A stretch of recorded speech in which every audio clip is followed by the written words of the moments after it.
Assalamualaikum warahmatullahi wabarakatuh. Kembali lagi di video pembelajaran dengan bersama saya Dimas Maulana di mata pelajaran Bahasa Indonesia kelas 7. Nah, kali ini kita akan belajar untuk mengetahui atau memahami unsur-unsur dalam cerita fantasi. Langsung saja kita masuk ke slide pembelajaran. Unsur cerita fantasi itu terbagi menjadi dua unsur. Yang pertama unsur intrinsik, yang kedua unsur ekstrinsik.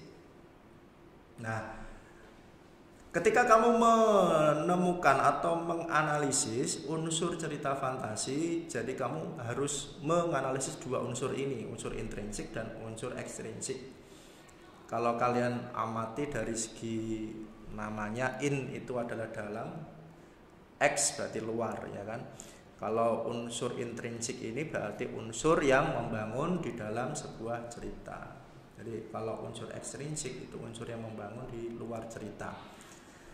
Unsur intrinsik terdiri dari 7. Yang pertama tema, yang kedua latar atau setting, 3 tokoh dan penokohan, yang keempat alur, yang kelima sudut pandang, yang keenam konflik, dan yang ketujuh amanat.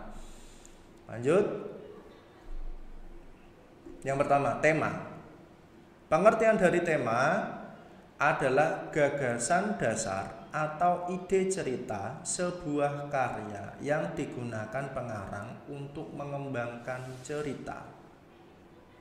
Ya, gagasan dasar atau ide cerita. Jadi penulis biasanya itu memperoleh ide lalu dikembangkan. Itu namanya tema. Jadi bisa dikatakan tema itu beda dengan judul, ya. Yang kedua latar atau setting. Pengertiannya adalah keterangan tempat, waktu dan suasana yang diciptakan oleh pengarang untuk menggambarkan peristiwa yang dikisahkan secara konkret.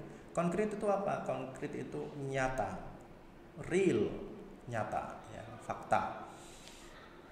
Jadi biasanya ada latar waktu, latar tempat, latar suasana. Nah, itu namanya atau nama lainnya adalah setting atau bisa dikatakan latar. Lanjut, tokoh dan penokohan. Tokoh merupakan pelaku cerita, sedangkan penokohan adalah watak yang menyertai seorang tokoh. Kalau kamu menentukan unsur intrinsik pada bagian tokoh dan penokohan, maka kamu harus menentukan tokoh itu adalah nama pelaku cerita. Ya. Kalau penokohan berarti watak dari tokoh tersebut atau watak pelaku cerita. Watak itu adalah karakter, sifat. Itu watak atau karakter atau sifat. Lanjutnya alur atau plot. Alur itu nama lainnya plot. Adalah jalan cerita yang mempunyai hubungan sebab akibat. Alur memiliki 3 jenis. Yang pertama alur maju, yang kedua alur mundur, yang ketiga alur campuran. Alur campuran itu maju lalu mundur. Alur maju adalah jalan cerita yang menceritakan secara kronologis atau urut dari awal sampai akhir, masa kini ke masa depan. Jadi ceritanya itu kamu berusia misalnya 13 tahun, lalu ceritanya maju terus sampai kamu berusia 25 tahun. Nah, itu namanya alur maju. Alur mundur adalah jalan cerita yang bercerita tidak sesuai dengan urutan waktu. Jadi bergerak mundur atau flashback. Misalnya saat ini kamu berusia 25 tahun, lalu kamu menceritakan masa lalumu, itu namanya alur mundur. Nah, jadi seperti itu. Alur campuran, maju dan mundur. Alur yang jalan cerita yang menceritakan peristiwa dengan waktu yang loncat-loncat antara masa lalu dan masa kini. Jadi kamu menceritakan masa lalumu, kamu berusia 25 tahun. Kamu menceritakan ketika kamu berusia di 13 tahun. Setelah itu, kamu loncat lagi ke masa kini, kamu usia 25 tahun. Dan loncat lagi ke masa depanmu di usia 30 tahun. Misalnya seperti itu. Jadi itu namanya alur campuran.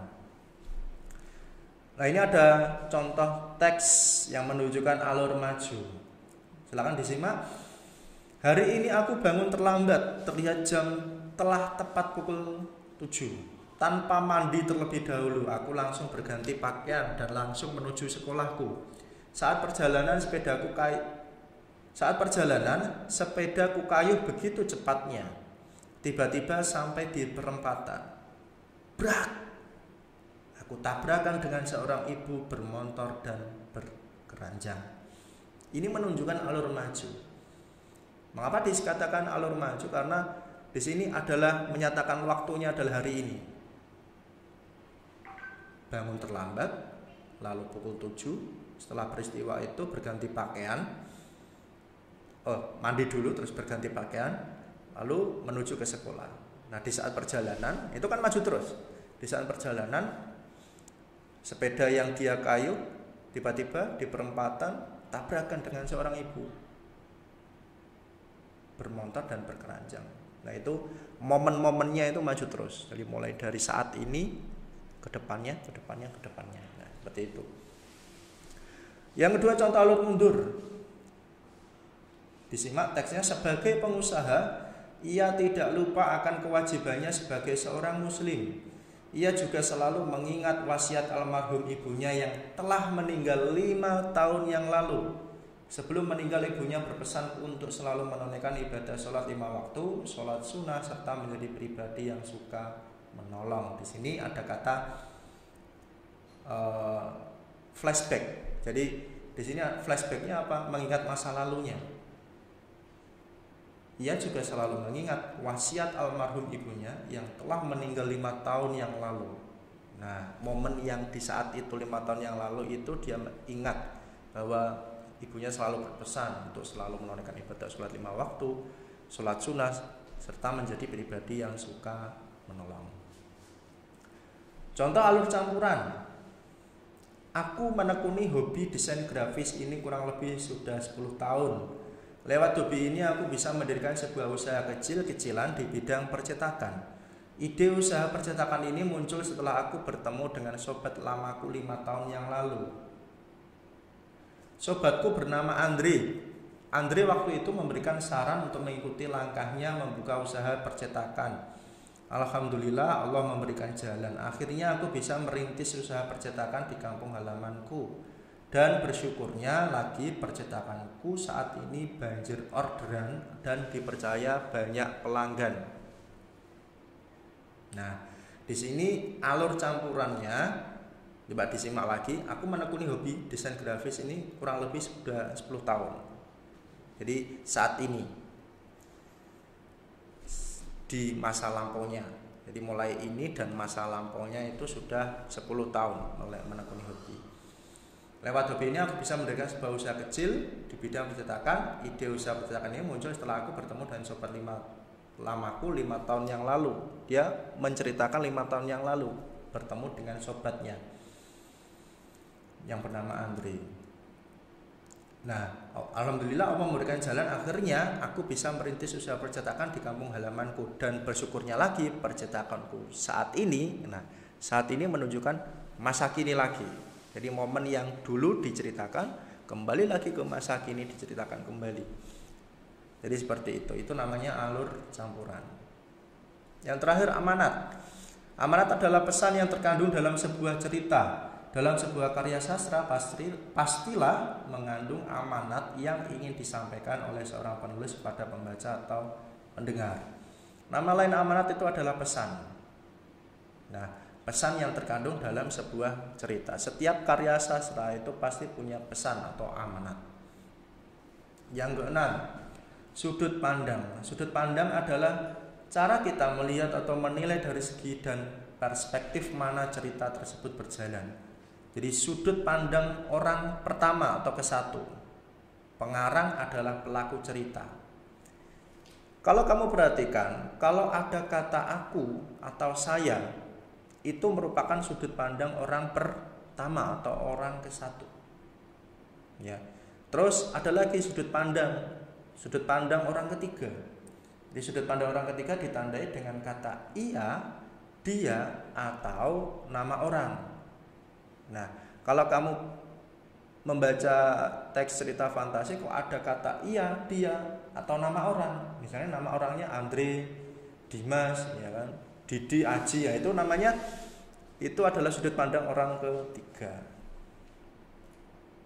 Nah, ini ada soal nomor 1 sampai 5. Apa tema dari cerita fantasi yang kalian temukan? 2, sebutkan tokoh beserta wataknya. 3, sebutkan latar dalam cerita tersebut. Tentu yang nomor 4, tentukan alur dari cerita fantasi disertai alasannya. Yang kelima, apa amanat yang terkandung dalam cerita fantasi tersebut. Soal ini kalian kerjakan dengan teks yang sudah saya tentukan. Teksnya itu ada di BSE Bahasa Indonesia buku paket yang sudah saya bagikan di halaman 54 dan 55. Nanti kalian buka, soalnya ada di sini, kalian tulis di buku tulis ya. Jadi seperti itu. Untuk materi unsur-unsur dalam cerita fantasi sudah saya sampaikan. Apabila nanti ada hal yang kurang jelas, silakan ditanyakan langsung melalui via WhatsApp boleh, atau mungkin media komunikasi yang lain.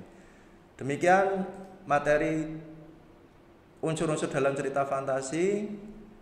Sekian, terima kasih. Wassalamualaikum warahmatullahi wabarakatuh.